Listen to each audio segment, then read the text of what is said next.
Salut à toutes et à tous, merci de nous rejoindre sur Animapart, cet espace dédié à l'animation micro, à l'animation plus généralement événementielle. Ce sont les fameux tchèques, vous savez, cette façon qu'on a aujourd'hui de se dire bonjour. Et on va dire bonjour à Jérôme Gallo, qui est aujourd'hui notre invité. Salut à toi, Jérôme. Salut, comment ça va? Ça va, ça va, ça va. Bon, ça marche quand, à ton coutume de dire, la technique va. Tout va. Jérôme Gallo, qui est speaker professionnel, animateur professionnel, mais qui est aussi, on va commencer par là, le président de l'association des speakers et maître de cérémonie en France. C'est bien ça, j'ai pas dit de bêtises, Jérôme. Non, tu n'as pas dit de bêtises. On a même des adhérents européens, puisque l'idée, moi j'avais cette idée depuis très longtemps en tête, et j'ai eu la chance de faire l'Euro 2016 à Saint-Étienne et à Lyon, et avec l'ensemble des copains, avec l'ensemble des speakers, j'avais parlé de ce projet, et à la fin de l'Euro, ils m'ont un peu poussé en disant bon, il est temps que tu ailles à la préfecture monter cet assaut. Et quand on a monté l'association, on a demandé, on avait sympathisé avec le speaker de la Squadra Azzurra, Italie, Belgique, Islande, Portugal, et ils ont adhéré également à l'association et à la création, et voilà, et on est maintenant une soixantaine de membres et d'adhérents.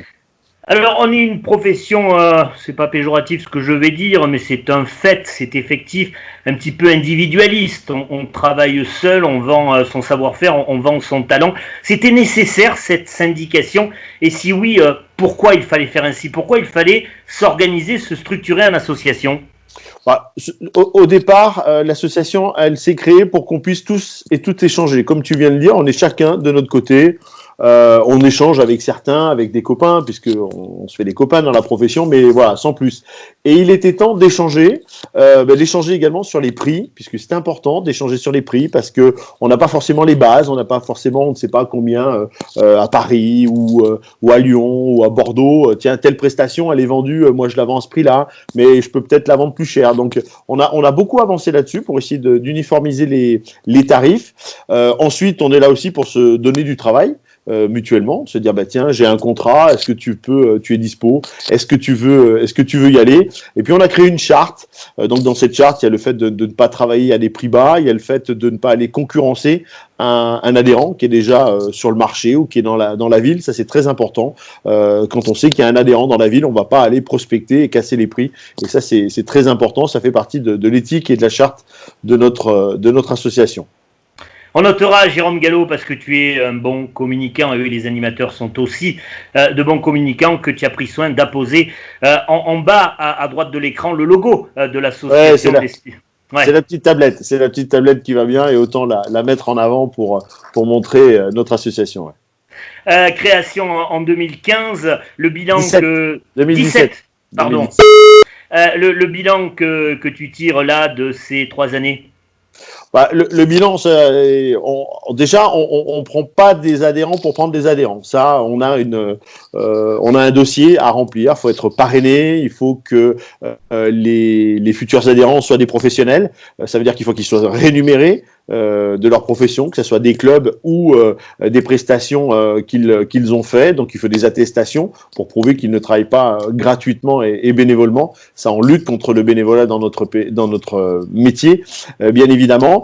Ensuite, après on va sélectionner bien par rapport au dossier qui a été envoyé, et puis voilà, et puis on a une soixantaine d'adhérents pour l'instant, pour être 200, pour être 250, mais voilà, on essaie de faire attention à toutes les personnes qui rentrent. Alors, le métier d'animateur, la plupart, plus que la majorité, connaissent. On voit l'animateur, on l'entend. Par contre, après, derrière, on ne sait pas trop à quoi ça correspond. Il y a un mystère qui entoure notre profession, et cette chaîne sur YouTube est là un petit peu pour, justement, l'enlever, ce mystère. Jérôme Gallo, comment toi, tu es devenu animateur? Animateur, j'ai eu la chance d'être à la création d'une télévision locale à côté de Saint-Étienne, donc à Andrézieux-Bouthéon. C'était en 1994. Alors moi, je joue au football et j'ai eu un accident de genou, les ligaments croisés, mal opéré, donc impossible de rejouer. Donc j'étais un passionné de photo. et j'ai su qu'il y avait une télévision qui était en train de se créer. J'ai été tapé à la porte et on m'a dit, bien évidemment, on a des objecteurs de conscience qui vont nous rejoindre et il y a des bénévoles. Donc, j'ai fait pratiquement 20 ans de bénévolat dans notre télévision. Donc, j'ai appris à faire des reportages, j'ai appris à monter et ensuite, on a eu envie de commenter les matchs de la commune, puisqu'il y avait beaucoup d'équipes qui jouent en championnat de France, du basket, du foot, du rugby. Donc voilà, et de fil en aiguille, on est passé derrière la caméra pour parler au micro. Et un jour, j'ai fait connaissance d'un speaker sur un tournoi de tennis qui se faisait à Andrézieux. Et on a parlé, il m'a fait faire mes premières animations commerciales. Et ensuite, je t'ai perdu. Non, c'est bon. Je croyais que je t'avais perdu. Donc, les premières animations commerciales. Et un jour, j'ai remplacé un ami au stade Geoffroy Guichard qui ne pouvait pas faire les matchs du lundi. Et donc, je l'ai remplacé. Ensuite, on a fait les matchs à deux. Et puis, ça a commencé comme ça. Alors, ceux qui brossent le profil, ceux qui créent la photo d'un animateur, c'est aussi les événements qu'il anime de façon régulière. Qu'est-ce que toi, Jérôme, tu animes ? Ce sont les rencontres sportives qui sont régulières, enfin, sauf en ce moment, puisque malheureusement on est totalement à l'arrêt depuis début mars et jusqu'à septembre minimum, puisqu'il ne faudrait pas que les matchs se reprennent à huis clos. C'est un peu le combat qu'on mène en ce moment de travailler dans les stades même à huis clos. On apporte des solutions. Voilà, chez les matchs. Alors jusqu'à l'année dernière, j'ai animé les matchs de l'AS Saint-Étienne. Nous étions deux, on alternait. Bon, cette année, ils ont voulu une voix, donc ils ont gardé mon binôme, puisque moi, à côté de la SSE, j'ai le Clermont Foot et j'ai surtout l'ASM Clermont-Auvergne, donc le rugby et le foot à Clermont. Ça fait combien de temps que tu exerces cette profession ? La profession, depuis 2000. 2002, l'AS Saint-Étienne. 2007 pour l'ASM. Et 3 ans, ça fait 3 ans pour le Clermont Foot. Ouais. Alors, beaucoup de nos collègues, de nos confrères ont une autre activité à côté. Est-ce que toi, tu vis pleinement de l'animation micro ? Oui, c'est 100% de l'animation micro. Il y a aussi maintenant, depuis quelques années, étant issu du milieu un peu audiovisuel, j'ai depuis 4 ans quelques clients pour l'animation des réseaux sociaux. Et ça, c'est quelque chose qui est important dans notre métier aussi, pour essayer de différencier et avoir une autre corde à notre arc, puisqu'il faut éviter de mettre tous les œufs dans le même panier, c'est compliqué sinon. Voilà, donc il y a de l'animation micro, de la présentation de spectacles, de séminaires, des animations sportives et toute la partie animation réseaux sociaux. Alors quand je pose cette question lors des différents checks, j'ai toujours la tête de celui qui m'écoute qui devient dubitatif parce que la question semble simple, voire bête, mais je vais te la poser. Selon toi, Jérôme Gallo, à quoi ça sert un animateur micro ? Quel est son rôle premier ? Le rôle premier, c'est de présenter. Au départ, on est là pour présenter l'avant-match, présenter avant quand il n'y a pas de caméra, c'était de lire les pubs, de faire les anniversaires, de ceux qui communiquaient les anniversaires au stade, et ensuite, bien évidemment, c'est d'annoncer la compo des équipes, d'ambiancer dans les stades où tu peux ambiancer, et puis faire ensuite les buts, les essais, de faire vivre un petit peu le match avec les règles que l'on a toutes et tous.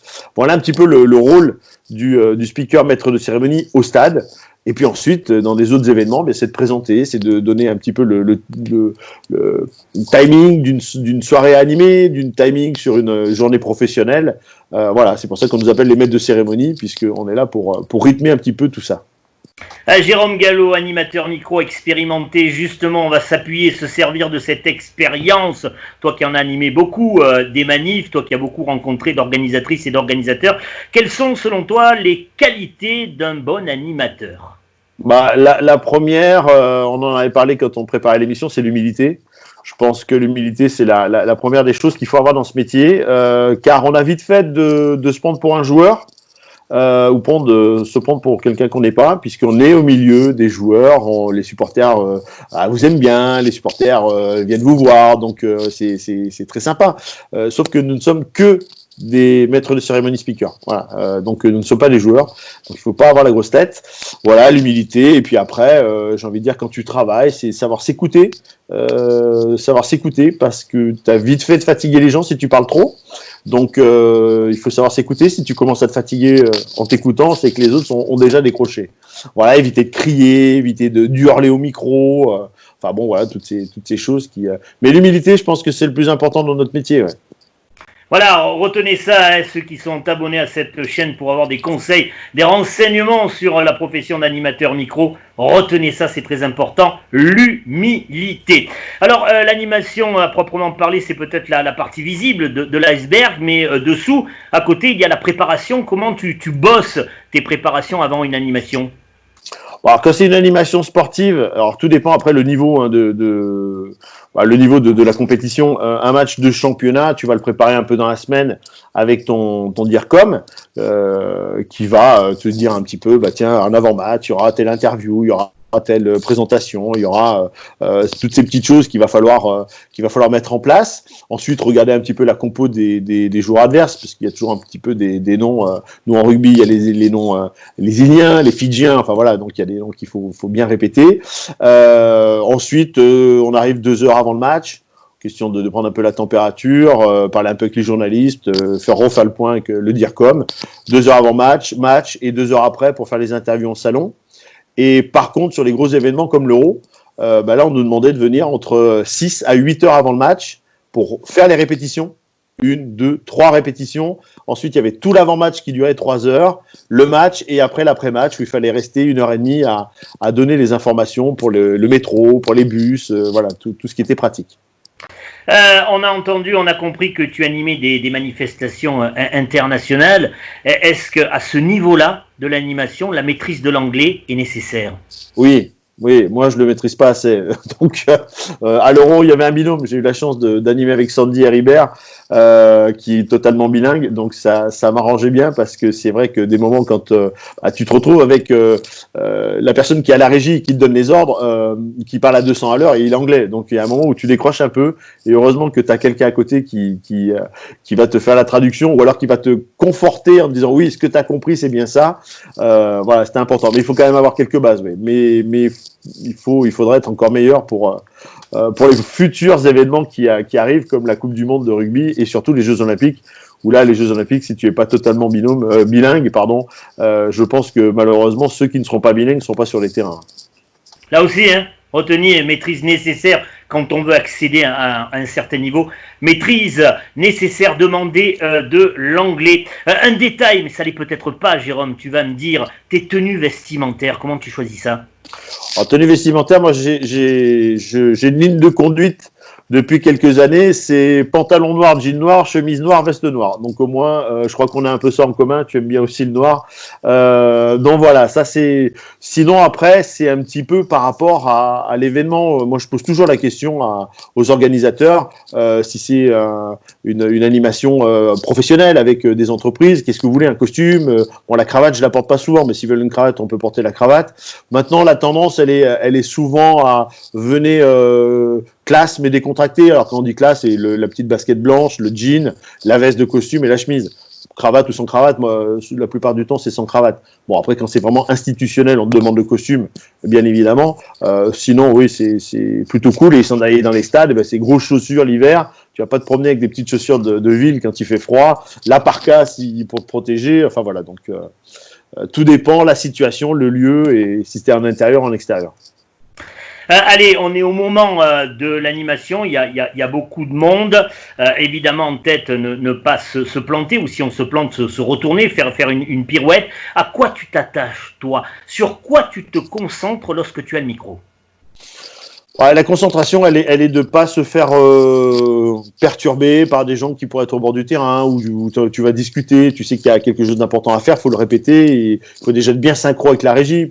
Là aussi, la régie est hyper importante, les techniciens sont hyper importants parce que ils sont là pour t'aiguiller. Si tu fais une bêtise, il peut te lire à l'oreillette, t'as oublié ça, vas-y enchaîne avec telle partie du texte. Donc la symbiose est vraiment très importante. Non, je crois que c'est pas téléphoner, c'est pas répondre à des SMS pendant pendant que tu travailles, tu vois, c'est vraiment essayer de se concentrer et de répéter et relire le dérouler régulièrement. Ouais. Alors, c'est nous qu'on voit au milieu du terrain, sur une scène, dans une foire, dans un salon professionnel. L'animateur, on l'entend, on le voit. Puis il y a toute l'organisation derrière, toute la technique, les relations que tu établis avec tes techniciens partenaires. Bah, elles sont très bonnes. Elles sont très bonnes, comme je viens de le dire. C'est eux qui font ta voix et c'est eux qui font l'image. Déjà, il faut être sympa avec eux. Quand tu les connais pas, enfin, quand tu arrives dans un stade où tu connais pas les techniciens, enfin bon, par politesse, moi j'ai la politesse et la culture d'aller voir les gens, de discuter et voilà, on travaille ensemble et de dire merci, de dire au revoir, s'il te plaît. Enfin voilà, c'est de la politesse de base. Et puis voilà. Et puis si tu as affaire à un professionnel qui est un peu moins aguerri, bah, c'est aussi de donner des conseils et d'expliquer. Bah moi d'habitude je fais ça. Quand t'as pas l'habitude de travailler avec ces gens-là. Et puis quand c'est au stade, on se connaît tous par cœur, donc de ce côté-là, pas de souci. Mais là aussi, il faut avoir un très grand respect. Il y en a certains qui n'ont pas forcément le respect avec les techniciens. On en discute hein, quand ils disent ah tiens j'ai travaillé avec un tel et un tel. Il nous a même pas dit bonjour, il nous dit même pas au revoir. Et ça, je trouve ça, j'aime pas ça. Ça, il faut vraiment le mémoriser. Et c'est vrai, Jérôme a raison. Parmi nous, il y a tellement de gens qui, par erreur, se prennent pour des vedettes, comme on dit, la grosse tête. Les techniciens, ce sont nos partenaires. Il faut les envisager comme tels. Jérôme, on est aussi des commerçants. On vend notre image, on vend notre talent. Comment tu prospectes, toi, tes futures clientes et clients? Bah, la prospection, elle se fait, par exemple, là, on est quand même dans une situation un petit peu compliquée, plus de travail, donc il faut se remontrer, il faut expliquer à tes futurs partenaires, futurs clients que tu sais faire tu sais faire ça, parce qu'ils sont pas, ils te voient sur le terrain, ils pensent que tu n'es que speaker. Moi, j'ai cette deuxième partie d'animation des réseaux sociaux, et c'est le moment de passer des coups de fil et d'envoyer des mails. Et sur les réseaux sociaux, de bien expliquer qu'on est capable de faire telle activité. Et bon, quand tu es dans un club professionnel, c'est plus facile d'avoir les responsables, les patrons, puisqu'ils te connaissent par rapport au club. Donc, on a les mails, on a les numéros de téléphone. Mais voilà, il ne faut pas hésiter à passer des coups de fil et voilà, et à se vendre, comme tu le dis, parce que ça ne tombe pas tout seul. Tu m'as dit démarrage en 2000, c'est ça? Professionnel, oui, je me suis mis à mon compte en 2000, oui. 2000, ça fait un bon bout de part de vie, 20 ans. Est-ce que tu prends toujours du plaisir, Jérôme, à exercer ce job? Alors, je prends du plaisir, évidemment, quand je suis sur un stade, sur une pelouse. On en a les frissons, puisque chaque fois que je rentre, ou sur la pelouse de Geoffroy Guichard, du Montpied ou du stade Marcel Michelin, je me dis toujours, j'ai une chance incroyable d'être là. Ça fait longtemps que je fais plus d'animation commerciale. Là, je t'avouerai que l'animation, il y a des animations où tu prends pas forcément beaucoup de plaisir. Tu le fais parce que tu as remplacé un ami ou voilà, parce que tu as un contrat. Il y a des moments, ouais, mais et puis après, tu as des animations un peu plus sympas où il y a plus de préparation. Quand on anime des tables rondes, il y a une préparation qui est avant, et puis tu as un peu de stress, il y a du track. Et ça, c'est bien, ça. Ouais. D'avoir un peu de track, il faut toujours avoir un peu de track. Même quand tu as fait 150, 300 ou 400 matchs. Il faut toujours avoir un petit peu de track. Si tu n'avais pas été animateur, si tu n'avais pas pu être speaker, tu aurais fait quoi, Jérôme? Ce que j'aurais aimé ou ce que j'aurais fait? Ouais, ce que j'aurais aimé. Ce que j'aurais aimé, joueur de foot professionnel, bien évidemment. Quand on est stéphanois, on ne rêve qu'à une chose, c'est être pro. J'en sais rien. Après, si j'avais pas fait ce métier, j'aurais pas été dans la communication. J'en sais rien. Je sais pas. Alors, pas du tout. J'avais commencé étant jeune dans l'industrie, des petits boulots à gauche à droite, mais non. Peut-être la restauration. J'ai vécu en Angleterre et je travaillais dans les restaurants. Peut-être que je serais resté à l'étranger à faire de la restauration. Ça m'aurait aussi bien plu d'être à l'étranger. Je parlerais complètement anglais, là. Je suis totalement bilingue. Allez, maintenant c'est une question bateau, mais j'aime bien cette question parce qu'elle signe la personnalité de l'invité. Quel est, Jérôme, ton meilleur souvenir d'animateur micro? Mon meilleur souvenir, 2010, l'ASM Clermont-Auvergne court après le bouclier de Brennus, donc qui est le titre de champion de France depuis 99 ans. C'est la 10e ou la 11e finale. C'est la 11e finale, puisque malheureusement, l'ASM était un peu maudit au niveau des finales. 4e finale d'affilée. Et donc on rejoue Perpignan, et enfin ça gagne. Enfin c'est la victoire, 99 ans d'attente pour le peuple auvergnat. Et donc le Stade de France était formidable. Et le lendemain, présentation du bouclier, place de Jaune, entre 70 et 80 000 personnes.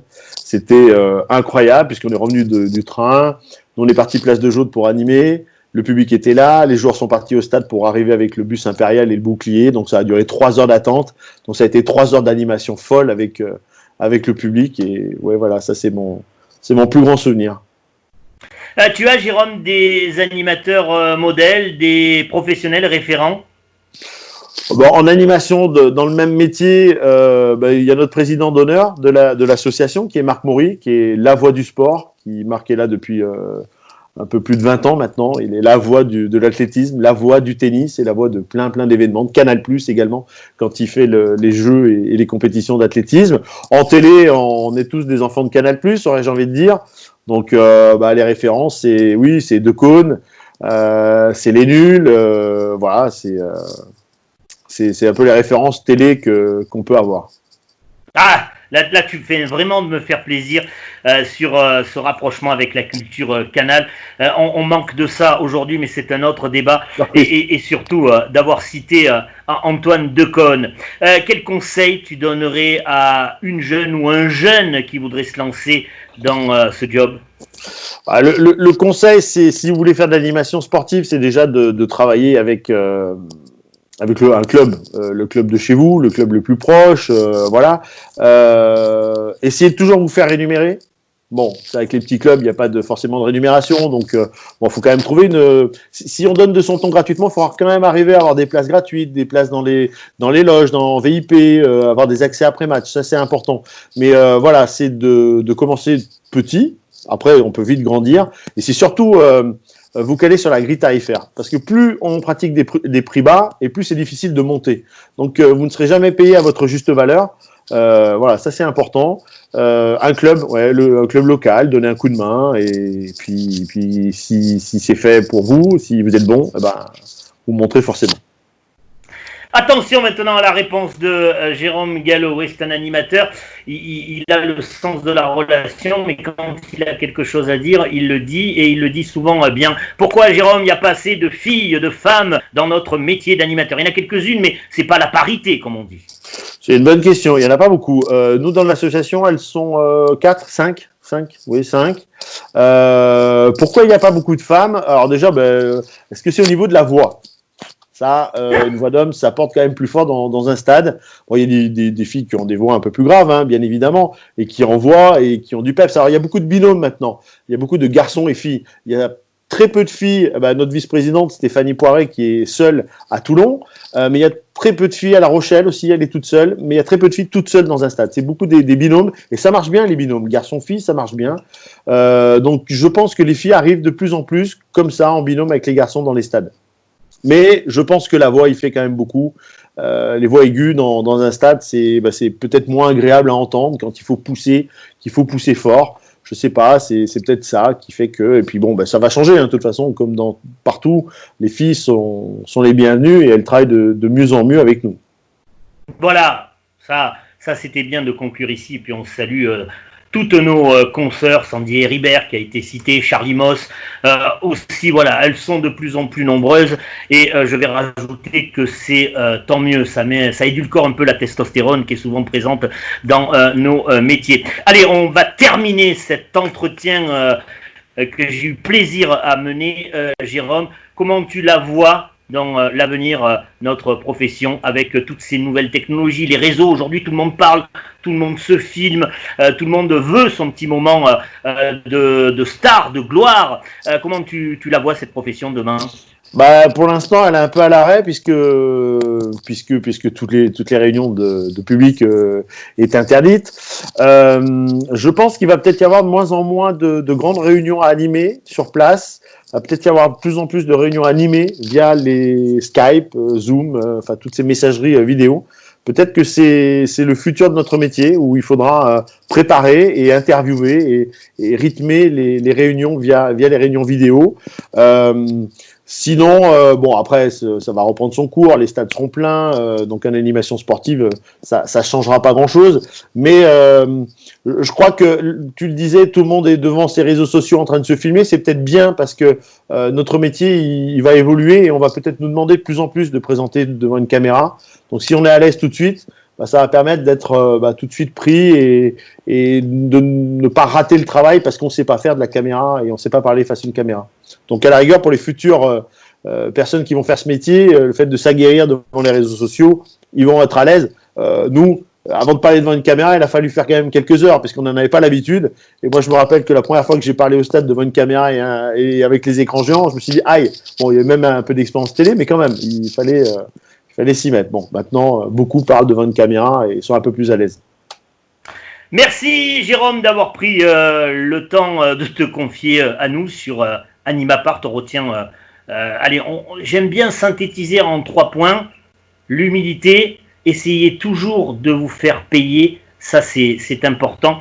Et l'importance qui a été soulignée là par Jérôme Gallo de la préparation, puis je rajouterai, un 4e point, je sors de mes règles habituelles, le respect à l'égard des techniciennes et des techniciens. Merci à toi Jérôme, ça m'a fait plaisir, et puis on va te retrouver ici ou ailleurs, en tout cas si vous allez du côté de Geoffroy Guichard. Ah, ça respire quelque chose dans l'histoire du football. C'est la voix de ce monsieur qui vous régalera. Merci à toi, Jérôme Gallo. Merci. Merci beaucoup. À très vite.